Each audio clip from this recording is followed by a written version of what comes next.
Remember that paladin who built a 50-room death trap? Yeah, that guy. Well, things escalated. He went from being a terrible DM to becoming a full-blown murder hobo, and we all thought that was rock bottom. But here's the thing about rock bottom. There's always a basement. Because in this part of the story, our paladin takes things to a whole new level of messed up. We're talking using an entire town, innocent NPCs and all, as monster bait. And trust me, what happens next makes everything before this looks tame. We start our session off where we were, approaching the town in the shadowed woods.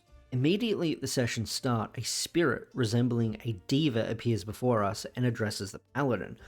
I don't remember it exactly, and I'm cutting some parts because it went on for a while, but here you go. Diva, Aiden of Corundus, god, I don't remember the name, has witnessed your transgressions. They are disappointed and they deem you unworthy of the holy powers you possess. You will be stripped of your rank and your power until you have proven yourself worthy once more. Paladin, I respect unknown, but I answer to no god other than myself. You don't have the authority to judge me. Diva, you've broken your tenets and failed utterly in your purpose. You are unworthy. DM, you feel your divine powers slipping from you. Your blade begins to tarnish and your eyes lose their inner glow. Paladin, out of character. I haven't broken any oaths and I don't serve any god. Why am I losing my powers? DM, ask the diva. Paladin, the diva shouldn't know. It's a messenger anyway. For a god with no power over me. What tenet did I break and how? Ask the diva. This went on for longer than any of us liked before he asked the diva. How? How is this possible? I haven't broken my oaths. Did you expect us to cow down to the authority of those peasants pretending to be soldiers? We could slay every man in that town and our destiny is to save it. They should serve us. You swore an oath of conquest and yet you killed them. All of them. What do you rule over now? You failed them and yourself. So I should show mercy to every bandit and dog that I encounter? They challenged us, and we gave them warriors' deaths. What of your guide? He raised no hand to you, yet you slew him in cold blood. Another waste of allies and resources. He wasn't one of us, neither were the soldiers from before. For all I knew, they were bandits, and when the rogue took our choice away, challenged our authority. Challenge I met, as my oath demands. Say what you will, but the gods see the truth. You know what you must do. Order before chaos. Always. I've ran a Conquest Paladin for a decade, and I'm telling you, I didn't break an oath. My character assumes it's a trick from hostile magic and keeps to his oaths, ignoring the diva. DM, so you don't want to respec into fighter? Paladin, out of character. I'm a paladin, not a fighter. DM, alright. With that, the diva departed and Paladin was stripped of his powers, which left him absolutely fuming, and onwards we went. So the DM just stripped the Paladin's powers because he thought the Paladin broke his oath. But here's the thing, I've never actually played or DM'd a game with a Paladin, so I'm genuinely curious. Do you think the Paladin broke his oath here?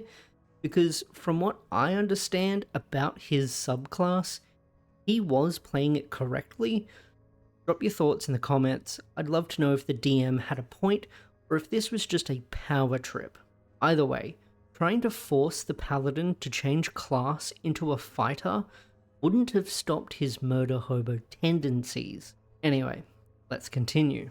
I tried to offer Paladin my +1 greatsword, cheer him up, but he thanked me but declined, saying he was still a knight and the party needs us both at our best.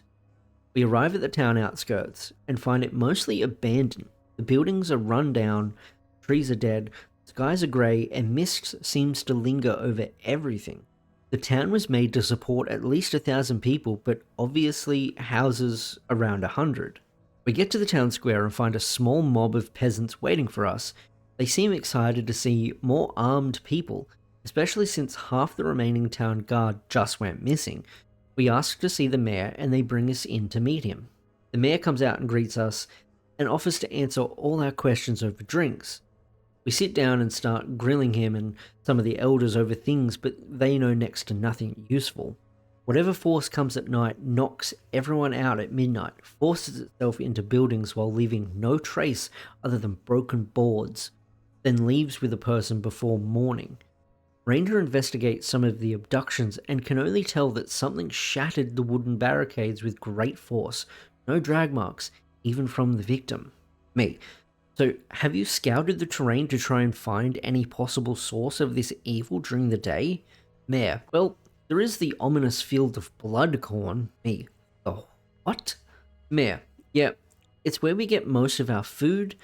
These semi-demonic corn plants have been growing from the north for as long as anyone can remember. Anyone that goes too far into the field disappears, even in the day. It's really flammable too. In the business, we call this foreshadowing. Ranger, how far into it have you scouted? Mayor, not far. We had a knight arrive once with some retainers. He braved the fields, but in the morning only one man returned, barely alive, and he never spoke of what he saw. He's the town marshal. His name's Caspian. Guy Paladin killed. But he went missing today with a patrol in the woods. If you can find him, maybe he can tell you more. But yes, after that failed attempt, we never bothered to try again. Paladin, cowards, have you tried burning the fields? Mayor, we're normal folk. We aren't cut out for battle, and we don't have any fancy armor. You don't know what it's like to be hunted, to have no power. It was hard enough to establish a town guard. Now, if you'll excuse me, it's almost night. It usually takes whomever is the most accessible. You should find a house and lay low. Paladin, I have a better idea. Let's face this thing here and now. I refuse to cower and hide. The town's too weak to say no to our demands, too cowardly to let us save them without force. We should gather the entire town in the largest building they have. Everyone here is put to sleep at night by magic, but they're human. Druid is an astral elf. She can't be put to sleep.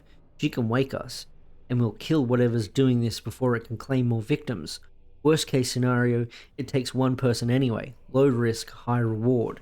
Me. It's an okay plan, but one of us could get taken if it fails, and the village will hate us. There might be more info to gather if we have a whole day to look around and improve our odds. Ranger, what if Druid can't wake us and has to fight it alone? Paladin, then she'll win alone. Ranger, yeah, fuck that. Druid, if it saves lives, I want to try it. I'll summarize the rest, but we reluctantly compromise and decide to barricade ourselves and let Druid do as she pleases at midnight. Paladin fights a lot but gives ground since he's weak at the moment, though he manages to piss the townsfolk off with his comments. We look around to learn what we can, then settle in for the night and end session 2. Little did we know the Paladin was cooking up his own plan. So if you thought this was bad, buckle up. Because part 4 is where things really start to heat up. And trust me, it is an absolute dumpster fire, and you do not want to miss it. So hit that subscribe button so you're here when it drops Saturday at 6 AM. And hey, if you're new to this chaos and you're sitting here going, wait, what happened before this? Don't worry, parts 1 and 2 are linked in the description below. You need the full context to truly appreciate just how spectacularly this Paladin derails everything. Alright, I'll see you in the next one.